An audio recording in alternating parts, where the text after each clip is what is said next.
There comes a time in every thoughtful person's life when they meet someone who seems to thrive on chaos.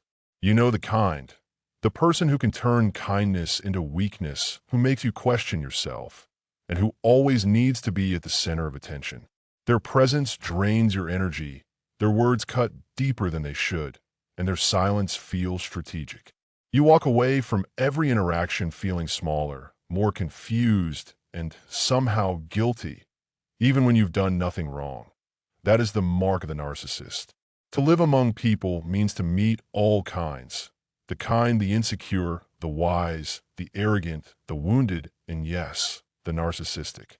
But if you wish to live freely, peacefully, and according to reason, as the Stoics teach, you must learn how to deal with the difficult without losing your own virtue. Epictetus once said, "It's not what happens to you, but how you react to it that matters." A Stoic doesn't try to control others, not their mood, not their approval, not even their cruelty. A Stoic learns to control only one thing, the self. The narcissist will test this truth more than anyone else. So, how do we respond to manipulation without becoming bitter? How do we protect our peace without becoming cold? How do we live in a world full of egos and noise and still remain centered? Let's talk. Not in theory alone, but in the way the Stoics would have lived it, as practice, as discipline, as daily courage. Let's understand a narcissist's nature. Before you can handle a narcissist, you must understand them, not to excuse them, but to remove their power. That a narcissist is someone whose self-worth is fragile, but hidden beneath a mask of confidence. They need admiration the way lungs need air. Their sense of control comes from controlling others. What looks like arrogance is often insecurity disguised as superiority. What looks like charm is sometimes manipulation and silk, but the Stoics would remind us, everyone acts according to what they believe is good. The narcissist's tragedy is that their good is shallow. Attention, praise, dominance, the illusion of being special.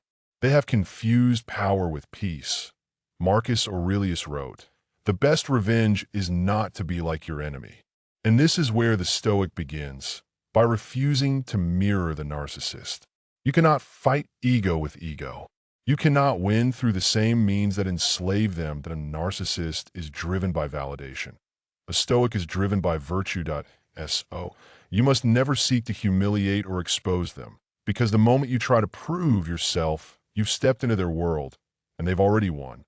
The Stoic response begins with detachment, not emotional coldness, but clarity. You see through the performance without reacting to it. You stop taking their words personally because you understand they speak not to reveal truth, but to maintain control. When you no longer feed the control with emotional reaction, the narcissist loses their favorite weapon. How do we give a Stoic response to manipulation? Every narcissist thrives on emotional reaction. They provoke, criticize, and distort until you defend yourself. And once you do, you're tangled in their web. The Stoic way is the opposite. It is the art of stillness in the storm. When insulted, Seneca advised, pause before reacting. He who is quick to anger forgets himself. This is not weakness, it's mastery. To pause is to take your power back. Imagine the narcissist's insults like arrows shot into the air. If you remain still, the arrows fall harmlessly to the ground. But if you move, if you engage, if you chase them, you run right into their trap. That a Stoic doesn't let words define their worth. They know that character, not opinion, is the true measure of a person. Epictetus said, "If someone speaks ill of you, rather than defend yourself, think, he didn't know the rest of me, or he would have said worse." This humor, this lightness, it's the ultimate Stoic defense. It disarms the narcissist because it denies them what they crave most. Emotional control over you. To deal with manipulation, you must build the habit of silence. Not cold silence, but thoughtful silence. The kind that says, "I see what you're doing, but I will not dance to your music." How do you protect your energy? The Stoic boundaries.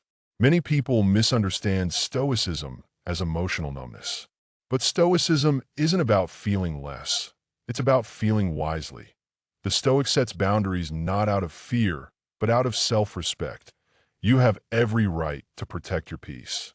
The Stoics believe that our mind is our most sacred property, the inner citadel, Marcus Aurelius called it.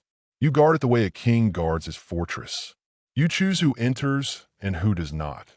With narcissists, boundaries must be clear and calm.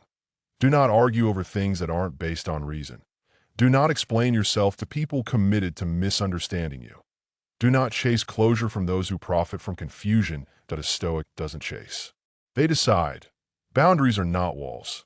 They're doors that open only to what aligns with virtue, honesty, fairness, peace. When a narcissist tries to provoke you into anger, you choose composure. When they play the victim, you choose clarity. When they withhold affection, you choose self-sufficiency. The less you depend on others for emotional validation, the freer you become. That freedom terrifies the narcissist because they cannot control what they cannot confuse. Let's understand the psychology of power and control. Let's look deeper. Why does the narcissist need control? Because without it, they feel invisible. Power becomes their substitute for identity. But a Stoic sees power differently. Real power, said Seneca, is the ability to rule oneself. It's not about making others submit. It's about making your mind obey reason. The narcissist seeks control through domination. The Stoic seeks control through discipline. You must decide whose game you're playing. The narcissist is loud. The Stoic is silent.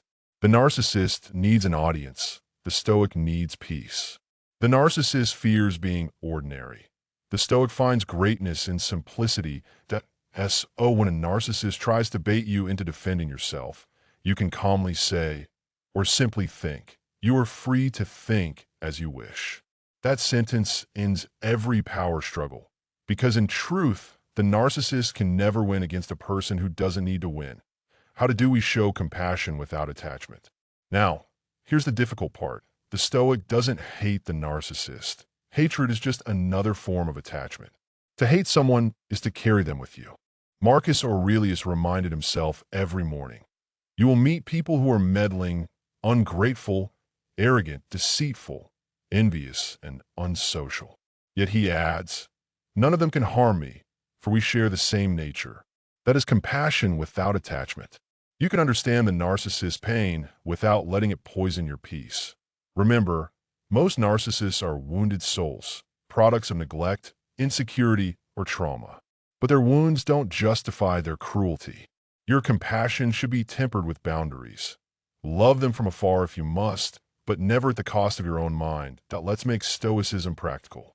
How can you apply it daily when dealing with difficult people? 1. Journaling. Each night, write about what disturbed you and how you might respond better next time.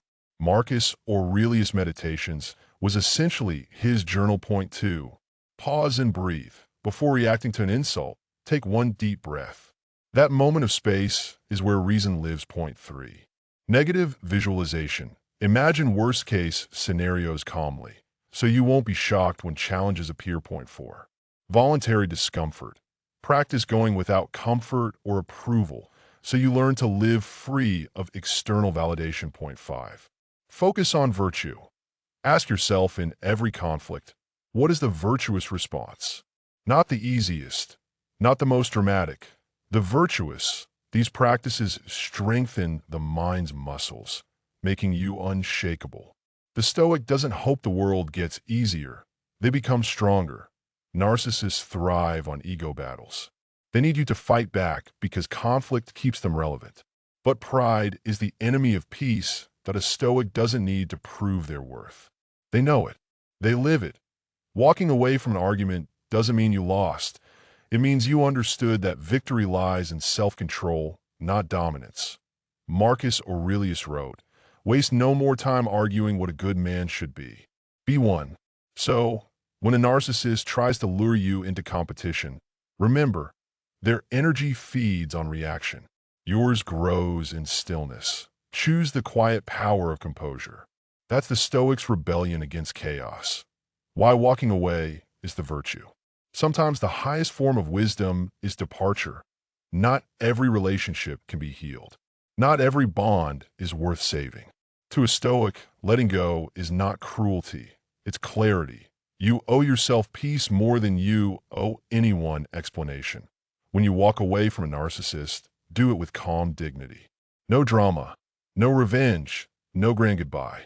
Just a quiet decision to protect your soul. Epictetus said, "If someone tried to hand you a hot coal, would you take it just to prove them wrong? No, you let it fall. You walk away." The Stoic knows that serenity is not found in controlling others, but in controlling what you allow into your heart. Here's the final truth. Every narcissist you meet is a mirror showing you where you still react, where you still need validation, where your peace still depends on others. They reveal your attachments to being liked, to being understood, to being right. And once you see that, you can rise above it. That is the Stoic journey. Not to become invincible, but to become undisturbed. You are the mountain. They are the storm. The storm passes. The mountain remains. Oh, when you next face the manipulative charm, the subtle guilt, or the cruel silence, remember who you are. You are not their reflection. You are your own stillness. Let them perform.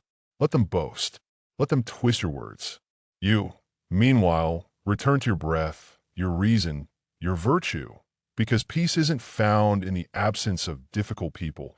Peace is found in the mastery of yourself. And that is how you deal with narcissists like a Stoic.